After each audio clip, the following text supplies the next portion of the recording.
Hundreds of people in Japan have their driver's licenses suspended for drunk cycling. Why are nearly 40% of Stanford University students claiming they're disabled? And GameStop's Trade Anything Day got very weird. These are the weird stories for Thursday on Weird AF News, the only daily weird news podcast recorded and produced inside a closet in Los Angeles, I think. Okay.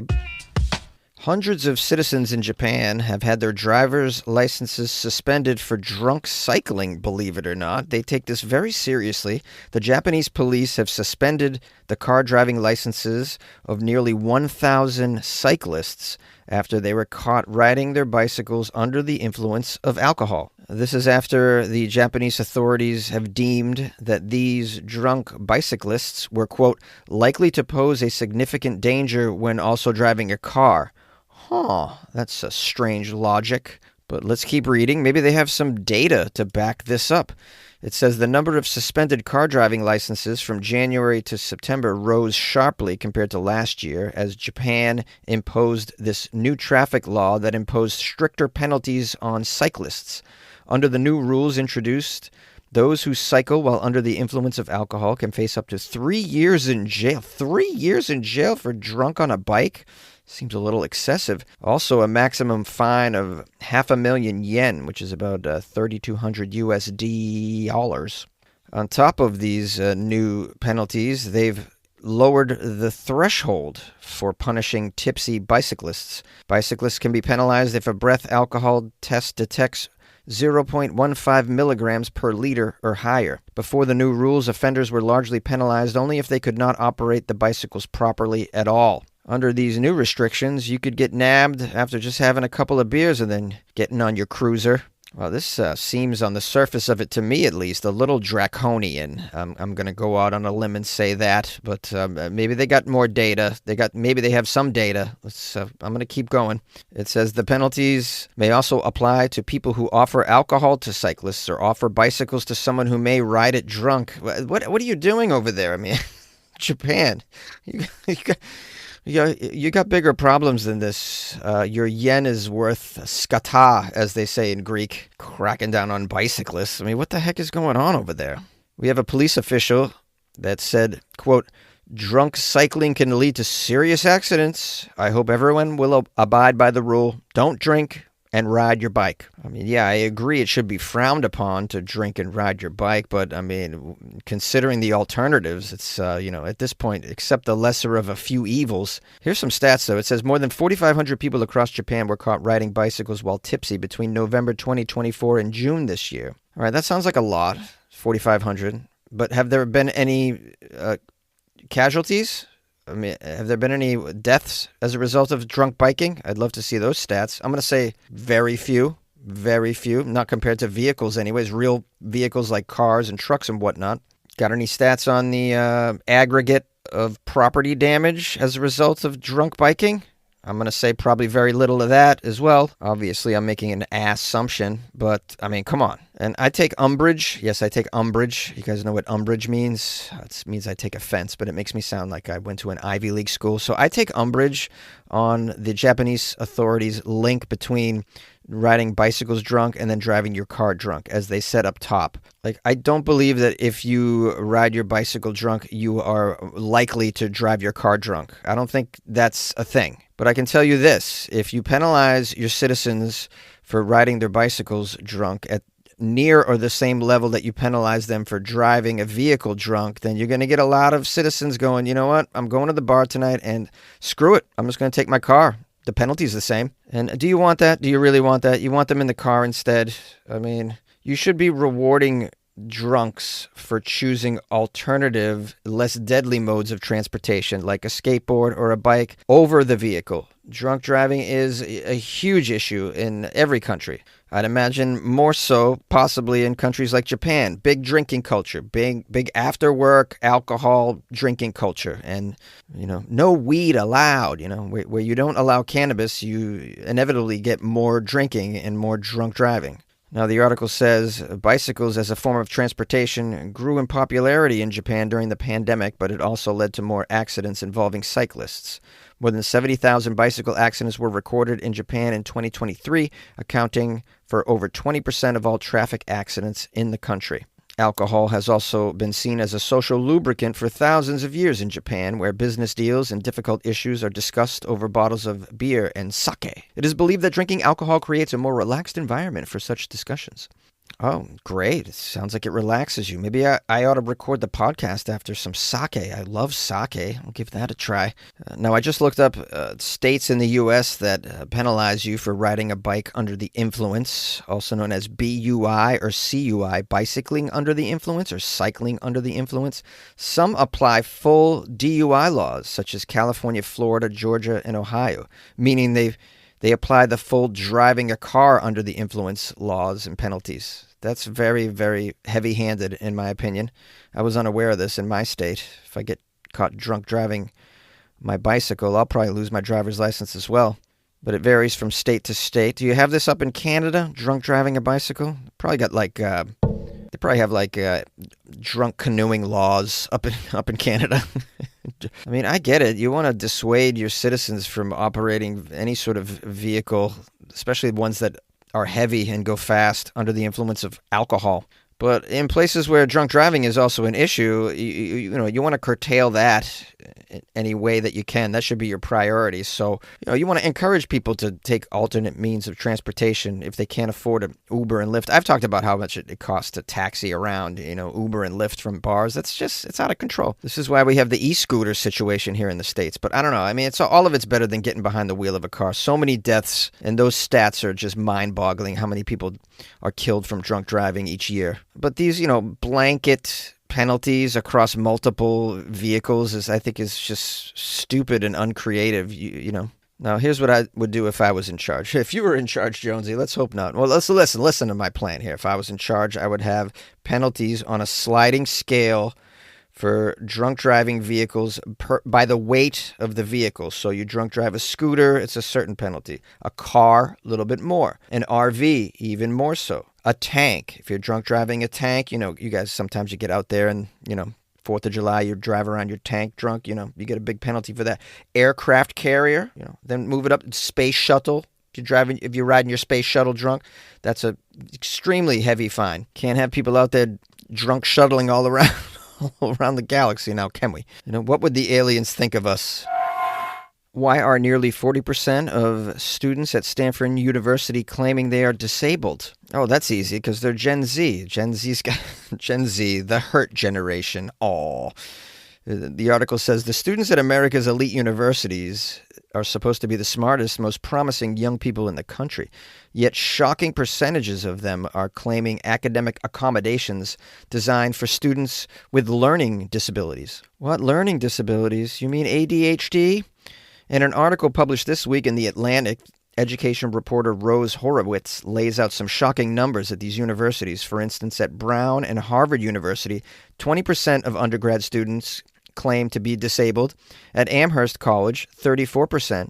At Stanford University, it's a galling 38% of the undergrads claim to be disabled. Most of these students are claiming mental health conditions and learning disabilities such as anxiety, depression, and ADHD. Knew it. I'm disabled. What's the matter? You can't walk? You have Parkinson's? What is it? No. I'm sad. Oh, sad. Yeah, so debilitating. Whew, boy.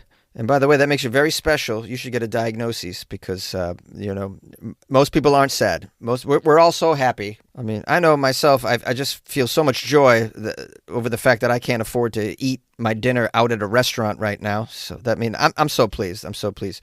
Living in an apartment I can't afford. It's great. Health problems with very poor insurance. I mean, life is great. For most of us, it's just so great. All of us are so happy, except for you.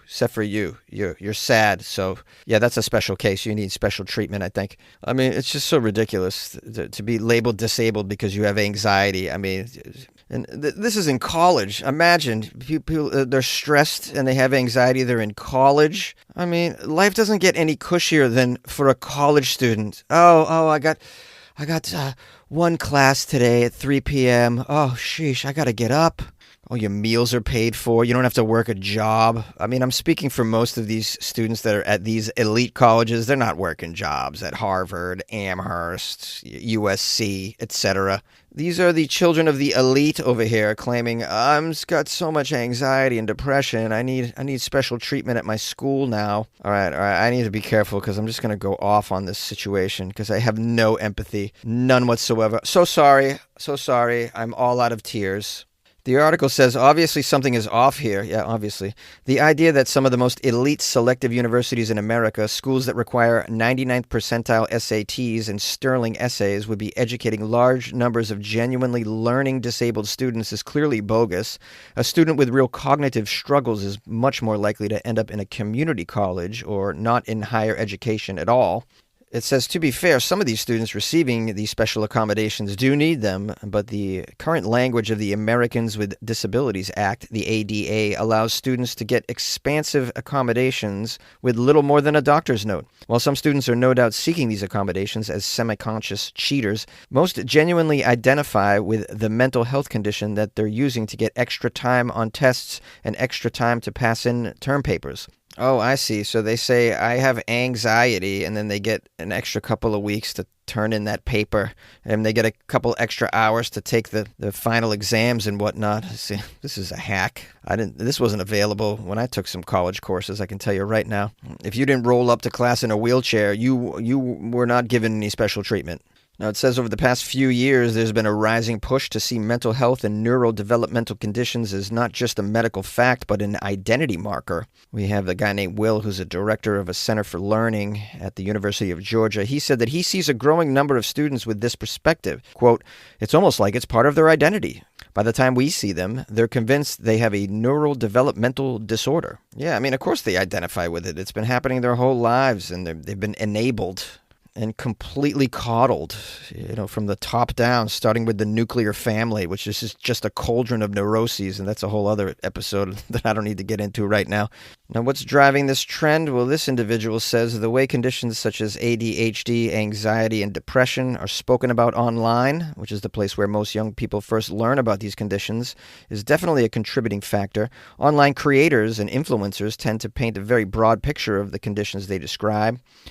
Creators labeling everything from always wearing headphones to being bad at managing their time to not being able to concentrate in class as a sign that someone may have a diagnosable disabled condition.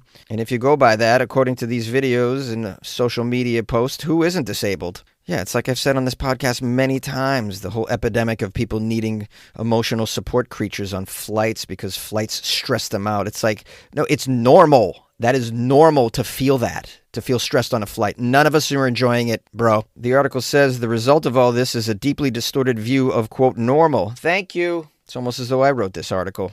Maybe I should get 6 figures. It says, if ever struggling to focus or experiencing boredom in your life is a sign you have ADHD, well, the implication is that a, quote, normal, non-disabled person has essentially no problems. Yeah, nobody has no problems. That's my point. The baseline for a normal human being is a perpetual slight uncomfortability, in my opinion. Just having a body. If you've been given a body, the Buddhists have been talking about this. Suffering, just an innate suffering because you have a body. It comes with the territory. You're in 3-dimensional space. There's going to be forces that are knocking up against you almost every day. That is normal. That doesn't mean you are disabled, that you don't enjoy sometimes the felt presence of being. But then again, when your parents tell you that your life's going to be great all the time, this is what you get. You create monsters. These people are unprepared for the real world because their parents told them that all's good, everything's great. You have all the potential in the world, and when you get out there, people are just going to adore you. And then the real world brushes up against that in ways that sometimes are ghastly. So sorry to inform you. They were told the world gives an F about them, and the world gives no Fs about you. It just doesn't. Wow, this isn't funny at all. I'm so sorry. This episode is not funny. I'm admitting it right now. I apologize, everybody. I do think it's weird, though, that all these students... I didn't know this was happening at colleges, that they're all just filling out paperwork saying that they're disabled, and then they get extra time to turn in their papers and take tests, and sometimes special housing. Imagine you get a nice, spacious place because you feel some depression because your Instagram posts only got 20 likes that week. Now, the article I have here goes on, and it ends by sort of speculating what the fallout of this is. Cheating yourself out of genuine intellectual growth if you label yourself as disabled and you take shortcuts all the time. Yeah, you wouldn't expect the best students in the country that go to these Ivy League schools to want shortcuts. I agree with that. Like, that's how they're cheating themselves out of, really learning how to deal with life the way that it really is, without any sort of masking of it, without any sort of numbing it by taking pills. But the article doesn't address what I think is an even more important thing. Like the students with real disabilities, like with real debilitating circumstances, whether it's physical or mental, like real disabled students, they're not going to be taken seriously if a third of the students claim to be disabled. And these people actually need the resources that are probably being taken up by students who just are sad sometimes, and that's not okay, in my opinion. It's like the boy who cried wolf. If everybody's yelling, I'm disabled, then the real disabled people aren't going to be taken seriously, sadly. And if you're a parent of one of these snowflakes, take away their pills and make them face reality. Do it. Make them face reality, real reality. You're doing them a favor, trust me. All right, now I'm not a doctor, don't listen to me, but that's what I would do. And that's why I am not a parent, and I got a vasectomy, and I never will be a parent because I know I'm not appropriate for these generations. I would be reported and arrested for my parenting approach, I'm sure. At Capella University, learning online doesn't mean learning alone. You'll get support from people who care about your success, like your enrollment specialist who gets to know you and the goals you'd like to achieve. You'll also get a designated academic coach who's with you throughout your entire program. Plus, career coaches are available to help you navigate your professional goals. A different future is closer than you think with Capella University. Learn more at capella.edu. GameStop's Trade Anything Day led to customers bringing in some very strange objects to trade. GameStop says it accepted more than 80,000 items during last weekend's Trade Anything event. I didn't hear about this. I didn't even know GameStop was still around. They're still there? I haven't seen a GameStop in a bit. Is everybody familiar with GameStop? It was a video game store that I used to see at the malls. It must have filed bankruptcy, 50 times, but somehow it's still around. I don't know. I don't know how this works. Well, apparently they still have some stores kicking around. I don't know where. Probably Iowa. The chain's big trade-in event was the latest publicity stunt from the company, this time designed to highlight its trade-in program that provides customers with store credit or cash for a range of home entertainment items. Oh, they're highlighting their great trade-in policy. If I remember correctly, it's a horrible trade-in policy. I remember as a teenager bringing my games in there, and they would give you hey, we're going to give you a $3 trade-in for these 10 games. $3 store credit trade-in for these 10 games? Get the F out of here. GameStop, a bunch of swindlers. And by the way, pay your employees a livable wage or something. I mean, they're always cutting corners over there. What's wrong with them? Wow, I'm just an old man complaining in a closet today. This is not good for my mental health. Guys, I think I need some special treatment. Can I get a handicap parking placard? That'd be incredible. Just to go to Trader Joe's. Okay, back to the details of this December 6th event, which was this past Saturday. GameStop advertised it would provide some credit for almost anything that its customers cared to bring in. So any item. In a statement to the media, GameStop ranked its, quote, more memorable trades from Saturday from stores across the country as including items such as, quote, a tiny Jesus, a speed limit sign, Air Jordans, tapes of Friends on VHS, a goose, a bobcat, and a physical Netflix disc for the Nintendo Wii. You mean to tell me people brought in a bobcat and a goose? That can't be right. Oh, I see. There's a photo. Okay, they're taxidermied the goose and the bobcat. That's weird. That's weird.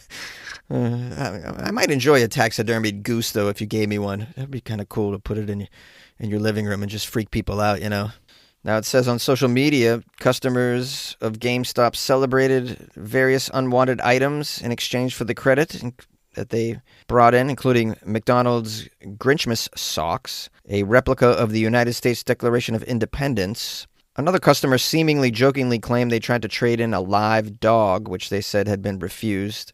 Perhaps most bizarre of all were the taxidermied animals, though, the goose and the bobcat. There was even a moose head, all of which appeared to have seen better days, though. Yeah, well, I mean, I'm not trading in my pristine taxidermied critter. I'm going to bring you the one that's raggedy, that's had some wear and tear. And by the way, what did they give out for these taxidermy animals? It doesn't say in the story. They did say that overall they paid out more than $30,000 for a rare Pokemon card. They did say that was fair value for the card. Wow, $30,000 for a Pokemon card? I didn't even know that you could get that much for a Pokemon card. Wow, crazy. I was collecting the wrong cards as a kid. I'm like, baseball cards, that's where it's at. Stupid. If only I was slightly more dorky, I would have been onto the Pokemon scene. But also as a teenager, I really wanted to touch some boobs, and I noticed that all the boys that collected Pokemon were definitely not touching any boobs, except for their own. Okay, I pulled up another article because I had some further questions about this. It says that this is specific. The rules were that you could trade, quote, anything for a $5 store credit toward merchandise, video games, and more in the trade anything. And at the end of the day, they received nearly 100,000 items. And so it sounds like their transition to pawn shop worked out well.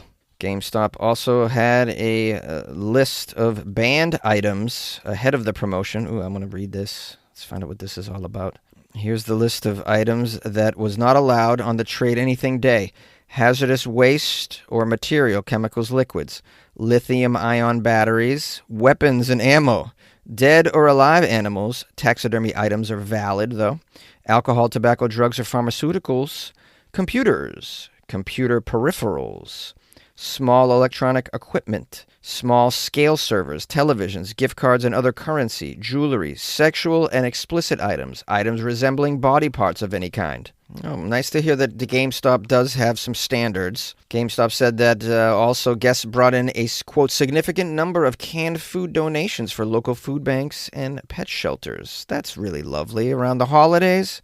I think overall this is probably a pretty cool thing, especially if GameStop's going to turn around and donate some of this stuff, which I hope they would. Yeah, this is a fun event overall, I'd say. Bartering's fun. Trading in's fun. Old school bartering, before we all were walking around with cash. You'd trade in your goats for something. That must have been a fun time. Imagine how much fun it is. You could trade in, back in the day, you could trade in 3 horses and a jackrabbit skin and get a wife. You could trade all that in and get a wife. Imagine that. How fun. Wow, those were the days, huh? Hey, Ryan Reynolds here for Mint Mobile.